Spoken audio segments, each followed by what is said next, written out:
The text message came at 2:47 a.m. while I was finishing a late-night design project for a client in Portland.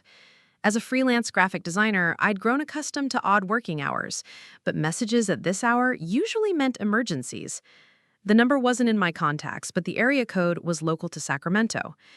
Before we jump back in, tell us where you're tuning in from, and if this story touches you, make sure you're subscribed, because tomorrow I've saved something extra special for you.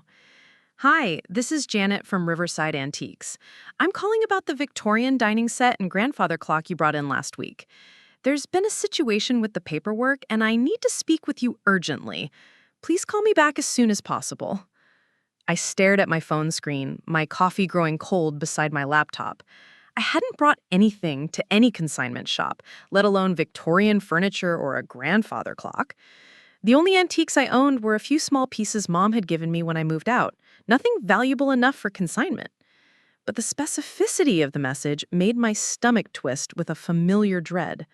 Mom had died 8 months ago, leaving behind a house full of beautiful antiques she'd collected over 30 years of marriage to my stepfather, Robert. The Victorian dining set, she'd mentioned, was Mom's pride and joy, a complete 8-piece suite she'd found at an estate sale in Napa and lovingly restored herself. The grandfather clock had belonged to her grandmother, a family heirloom that chimed every hour with a melody that had soundtracked my childhood visits. Both pieces were supposed to be safely stored in Mom's house, waiting for the estate to be settled. My stepbrother Marcus had been living there since Mom's funeral, supposedly taking care of the property while we figured out what to do with everything. Robert had moved to Arizona to be closer to his sister, leaving Marcus as the unofficial caretaker. I waited until 9 a.m. to call Riverside Antiques, my hands shaking as I dialed the number. Janet answered on the second ring, her voice professional but strained. "Thank you for calling back, Sarah.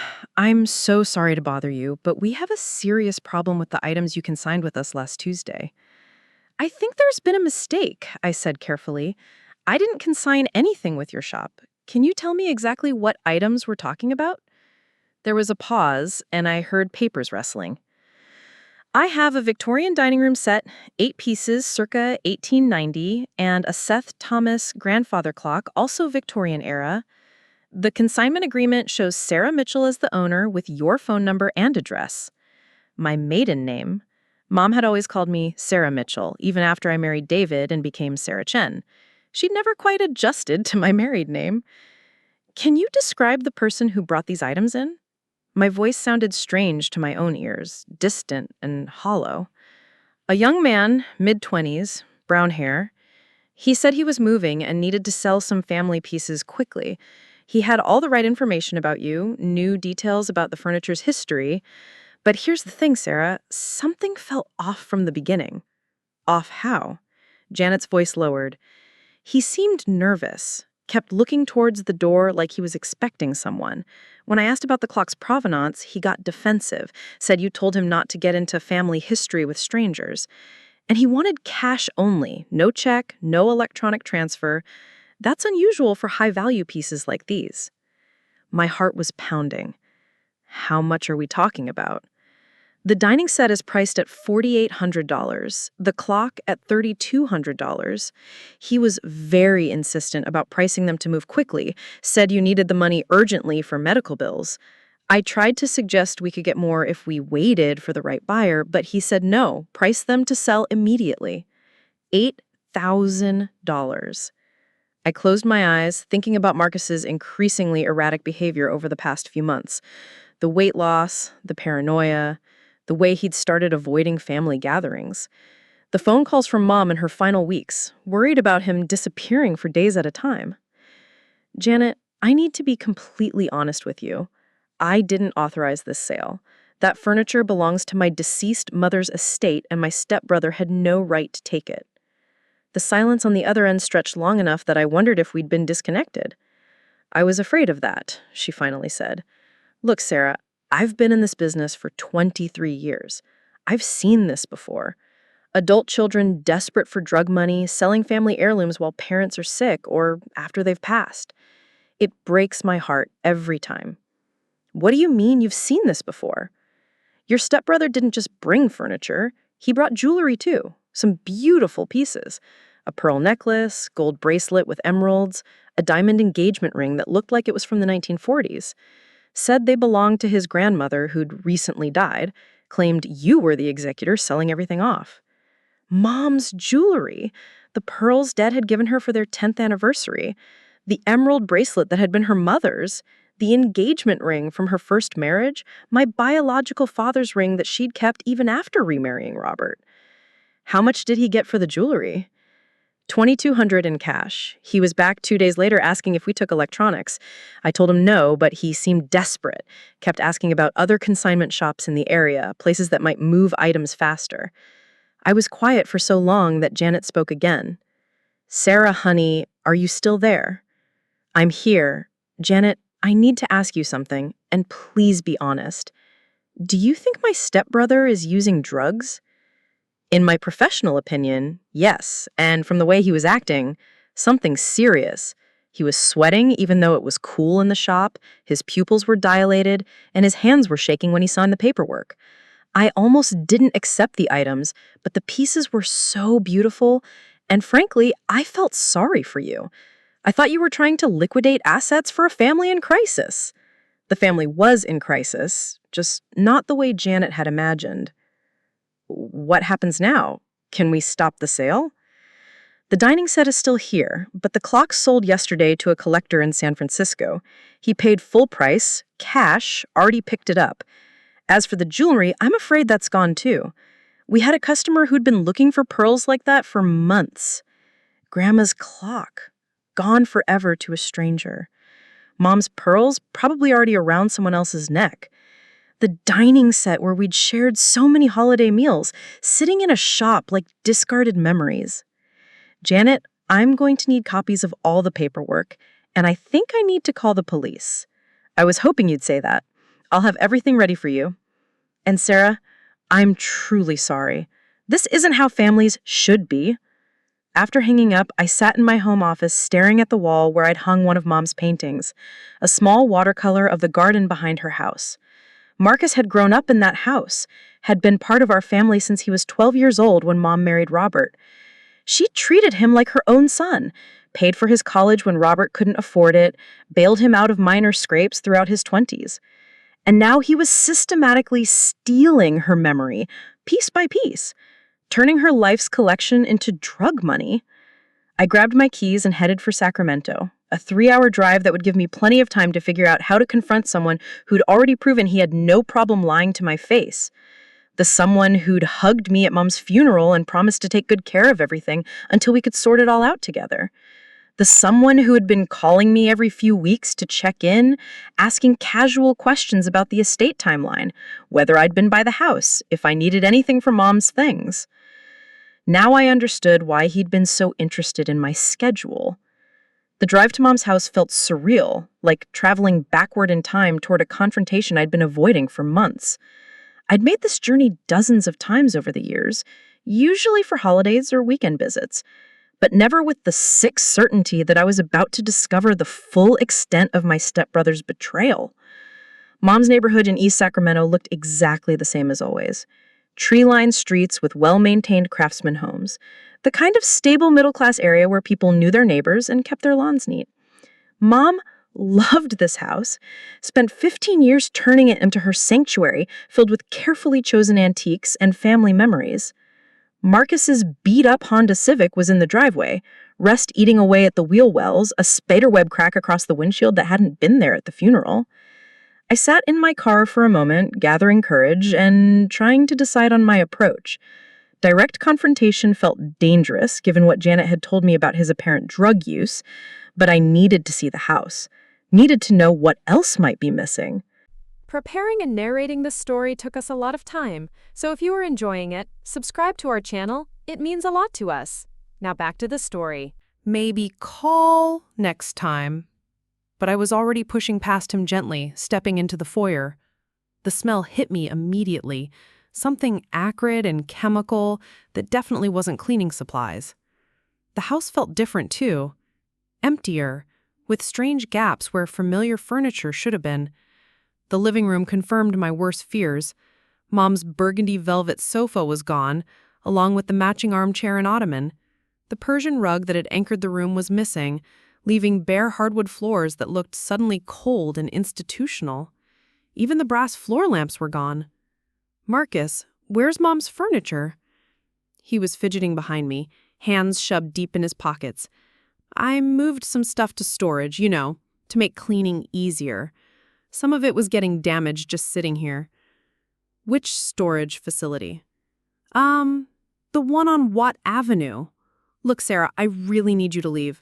I've got people coming over to help move more stuff, and it's gonna be chaotic." I walked toward the dining room, my heart sinking with each step. The space where Mom's beautiful table and chairs should have been was completely empty, except for a folding card table and 2 plastic chairs. The built-in china cabinet was bare, its glass shelves reflecting nothing but emptiness. "Marcus, where's the china? Mom's Spode collection? Her crystal glasses?" "Storage," he repeated, but his voice cracked on the word. I moved toward the kitchen, noting more absences. The antique copper pots Mom had hung from hooks above the island were gone. The vintage Hoosier cabinet was missing. Even the small appliances had vanished, leaving only basic necessities. "Sarah, seriously, you need to go." I turned to face him directly. "Marcus, I know about Riverside Antiques." The color drained from his already pale face. "I don't know what you're talking about." "Janet called me about the dining set and Grandpa's clock. She has all the paperwork with forged signatures. She also told me about Mom's jewelry." For a moment I thought he might try to keep lying, but something in my expression must have told him the game was over. His shoulders sagged and he collapsed into one of the plastic chairs. "Sarah, I can explain. I just needed some quick cash to get back on my feet. I was going to pay everything back before you even noticed anything was missing." "Get back on your feet from what? Marcus, what's going on with you?" He was quiet for so long I wondered if he'd heard me. When he finally looked up, his eyes were filled with tears. "I lost my job 6 months ago. Got laid off from the warehouse, and I couldn't find anything else that paid decent. I started using again, just to cope with everything. Mom dying, Dad moving away, being alone in this house with all our stuff, feeling like a failure. Using again. That confirmed what Janet had suspected. "What are you using?" "Started with pills, for anxiety. Then when those got too expensive, I switched to something cheaper." He wouldn't meet my eyes. "I know how it sounds, but I'm not some street junkie, Sarah. I'm functional. I just need help getting clean, and then I'll get everything back." "Marcus, you sold Mom's grandfather clock to a collector in San Francisco. How exactly are you going to get that back?" The question seemed to break something in him. He put his head in his hands and started crying, deep, ragged sobs that shook his whole body. "I never meant for it to go this far. It started with just a few small things, stuff I thought no one would miss. A vase here, some books there, but then I needed more, and the furniture was just sitting here, and I thought maybe if I sold a few pieces, just temporarily." "How much is gone, Marcus? I need to know everything." He wiped his nose on his sleeve like a child. "Most of the living room furniture, the dining room set, except for what's still at the consignment shop, some of the bedroom pieces, the jewelry, obviously, kitchen stuff. I tried to be smart about it, only taking things from different shops so no one would get suspicious." "Different shops?" "There's like 6 consignment places in Sacramento, plus some online stuff. I spread it around so it wouldn't look weird." The scope of the theft was staggering. Mom had spent decades collecting these pieces, each one chosen with care and love. Some had been in our family for generations. And Marcus had scattered them across the city like garage sale rejects? What about the electronics? Janet said you were asking about electronics. I sold Mom's TV, her stereo system, the jewelry boxes that played music. There's a pawn shop on Del Paso that takes that stuff, no questions asked. I felt sick. "Marcus, do you understand what you've done? These weren't just things. They were Mom's life. Some of those pieces were family heirlooms." "I know, okay, I know. But I was desperate, Sarah. You don't understand what it's like when you need something so badly that nothing else matters. I kept telling myself it was temporary, that I'd figure out a way to fix everything. By stealing from a dead woman who treated you like her own son?" The words came out harsher than I had intended, but I was past the point of gentle handling. He flinched as if I had slapped him. "She wasn't my real mom," he said quietly. "She was Dad's wife who got stuck with me. She was nice about it, but I always knew I wasn't really family. Not like you were." "That's not true, and you know it. Mom loved you, Marcus. She paid for your college. She bailed you out when you got arrested for drink and driving. She let you live here rent-free for 2 years when you couldn't find work the first time." "Yeah, because she felt sorry for me. Because Dad asked her to, not because I was actually her kid." I stared at him, understanding finally dawning. This wasn't just about drugs or money. This was about years of insecurity and resentment that had festered into something toxic.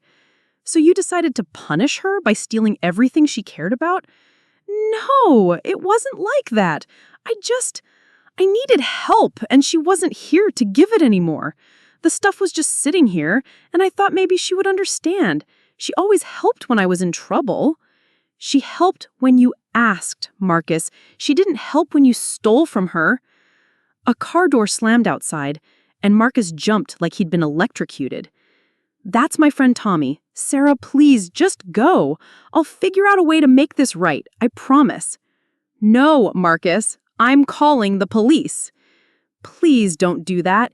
It'll destroy everything. Dad'll disown me. I'll go to jail. My life will be over." "Your life is already over. Look at yourself. When's the last time you ate a real meal? When's the last time you slept through the night? This isn't living, it's dying in slow motion." The front door opened without a knock, and a man I didn't recognize walked in. He was older than Marcus, maybe 40, with prison tattoos covering his arms and the kind of lean, dangerous look that made me take an instinctive step backward. "Marcus, you ready?" I got the truck outside. Marcus looked between us, panic written across his face. "Tommy, this is my stepsister Sarah. Sarah, this is Tommy. He's helping me move some furniture to storage." Tommy looked me up and down in a way that made my skin crawl. "You the one with the fancy house in the suburbs Marcus told me about?" I didn't answer, but something in the interaction made pieces click together in my mind. "Marcus, is Tommy the one who's been helping you sell Mom's things?" "Sarah, just go, please." But Tommy was smiling now, and it wasn't a nice smile. "Actually, since you're here, maybe we should talk. Marcus owes some people money, and family should stick together, right?" The threat in Tommy's voice was unmistakable, and I realized I'd walked into something far more dangerous than simple theft. Marcus owed drug dealers money, and they were using Mom's house as their personal shopping center. "I'm leaving now," I said firmly, pulling out my phone. "Marcus, we'll talk later." Tommy stepped sideways, blocking my path to the door. "Hold up there, lady. Since you're family and all, maybe you want to help your brother out with his little problem. Get out of my way. See, Marcus here owes my associates $12,000. That's a lot of money, and we've been very patient. But patience has limits, you know what I mean?" Marcus was shaking now, genuine terror replacing the earlier guilt and shame. "Tommy, leave her alone. This has nothing to do with Sarah." "Everything has to do with Sarah now, because you're tapped out, brother. House is almost empty, you sold everything worth selling, and you still owe serious money to serious people." I kept my voice level despite my racing heart. "I'm not paying for his drug debts." Tommy laughed, but there was no humor in it. "Drug debts? Lady, your boy here didn't just buy drugs. He's been running product for us, using this nice middle-class house as a distribution point. Real smart setup, actually. Nobody suspects the grieving stepson in the suburban family home." The chemical smell I'd noticed earlier suddenly made sense. Marcus hadn't just been using drugs in Mom's house, he'd been dealing them. Her peaceful sanctuary had been turned into a drug den.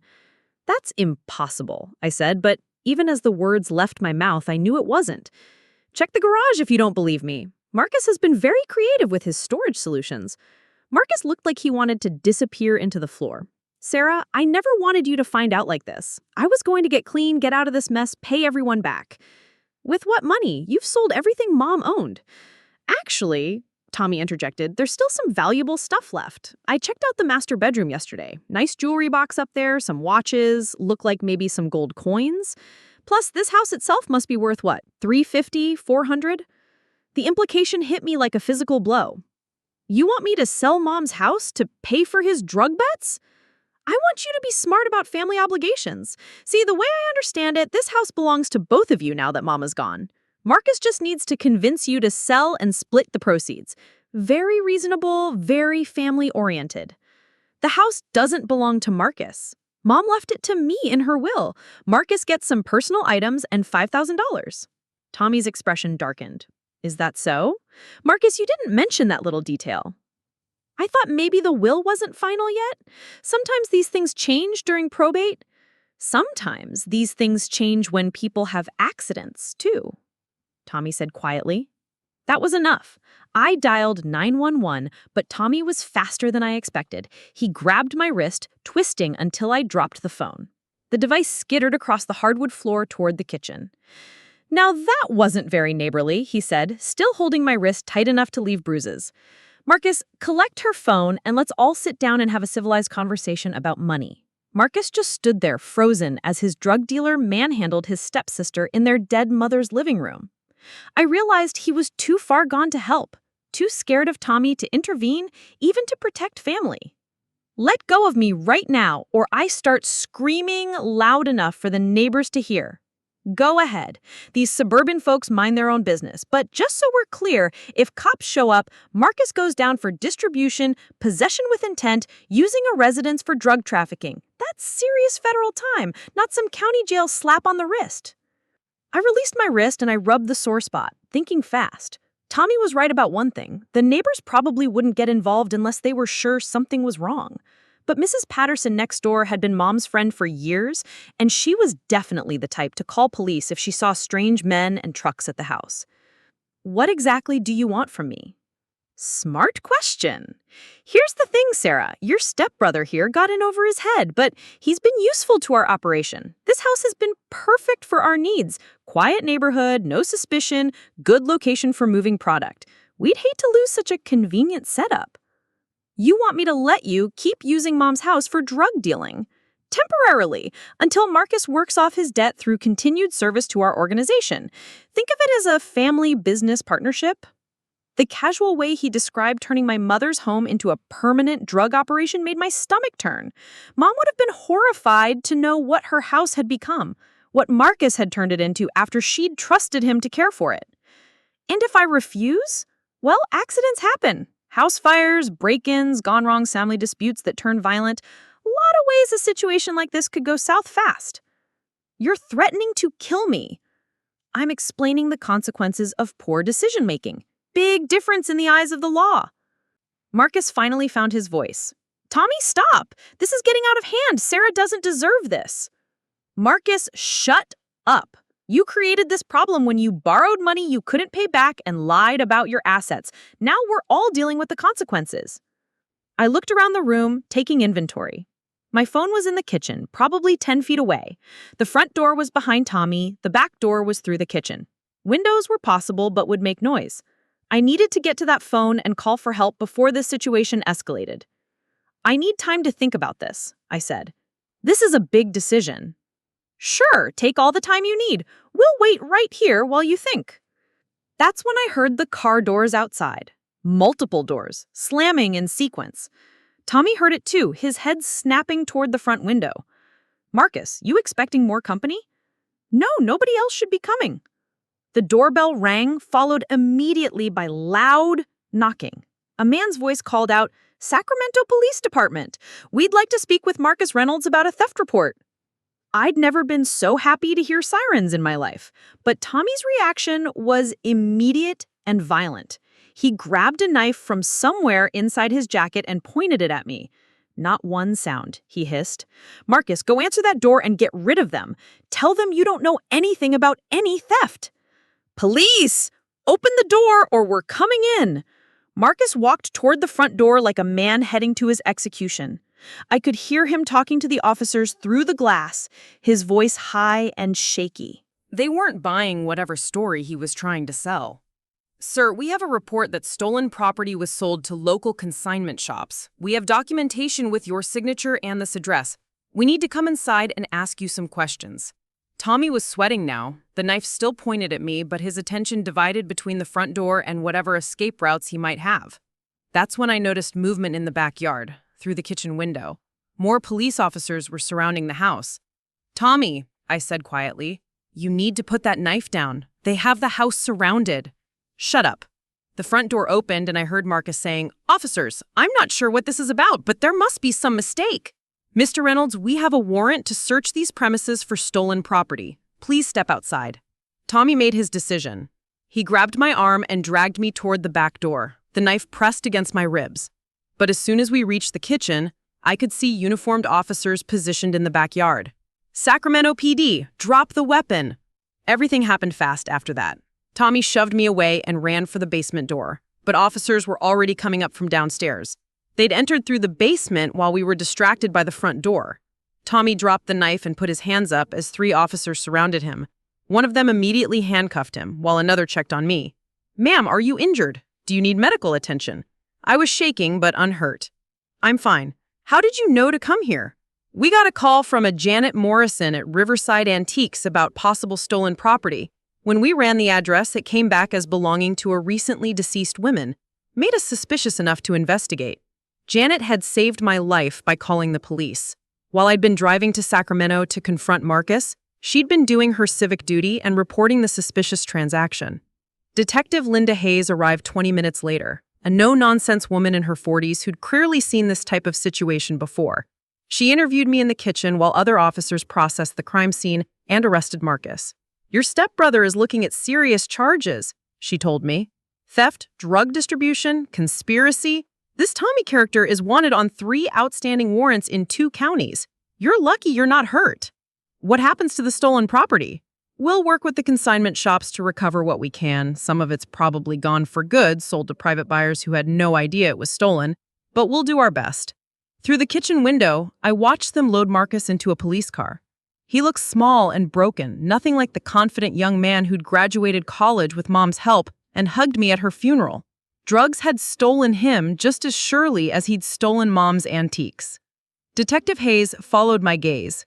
"Drug addiction destroys families, Miss Chen. We see it all the time. Good people make bad choices, and those choices spiral out of control until they're stealing from the people who love them most. I just don't understand how I got this far without anyone noticing. Your mother was sick for months before she died, right? And your stepfather moved away after the funeral? That left Marcus alone in this house with access to valuable property and no oversight. Perfect storm for someone struggling with addiction." Over the following weeks, the full scope of Marcus's crimes became clear. Police recovered about 40% of Mom's stolen property from various consignment shops and pawn stores around Sacramento. The Victorian dining set was returned, though the grandfather clock was gone forever, sold to a collector who'd already shipped it to his home in Chicago. Marcus pled guilty to avoid trial, accepting a sentence of 3 years in state prison, followed by mandatory drug rehabilitation. Robert flew back from Arizona for the sentencing, looking older and more defeated than I'd ever seen him. Addiction had claimed another family. The house required professional cleaning to remove all traces of drug residue before I could put it on the market. I couldn't bear to live there knowing what it had become, but I also couldn't let it stand empty as a reminder of betrayal and lost trust. 6 months after Marcus's arrest, I received a letter from prison. His handwriting was shaky but legible. "Sarah, I know you probably never want to hear from me again, but I need you to know how sorry I am. Not just sorry I got caught, but sorry for what I did to Mom's memory, to her house, to the family she tried to build. I destroyed everything good in my life because I was too weak and too proud to ask for help when I needed it. I don't expect forgiveness, but I wanted you to know that I understand now what I threw away. The drugs made me believe I was entitled to take whatever I needed to survive, but they were lying to me. I stole from a woman who loved me, and there's no excuse for that. I hope someday I can find a way to make amends, even though I know I can never really make this right." I kept the letter, but never answered it. Some betrayals cut too deep for reconciliation, and some trust, once broken, can never be rebuilt. Marcus might get clean, might rebuild his life, but he'd always be the person who sold his dead mother's memories for drug money. The house sold to a young family with children, people who would fill it with new memories and laughter. I took a few small items, things that had somehow escaped Marcus's systematic looting: Mom's recipe box, a small painting she'd done of her garden, a photo album from my childhood. Sometimes I wonder if I could have prevented everything by checking on the house more often, by paying closer attention to Marcus's struggles. But Detective Hayes was right about addiction destroying families. Marcus made his choices, and those choices had consequences that rippled out far beyond his own life.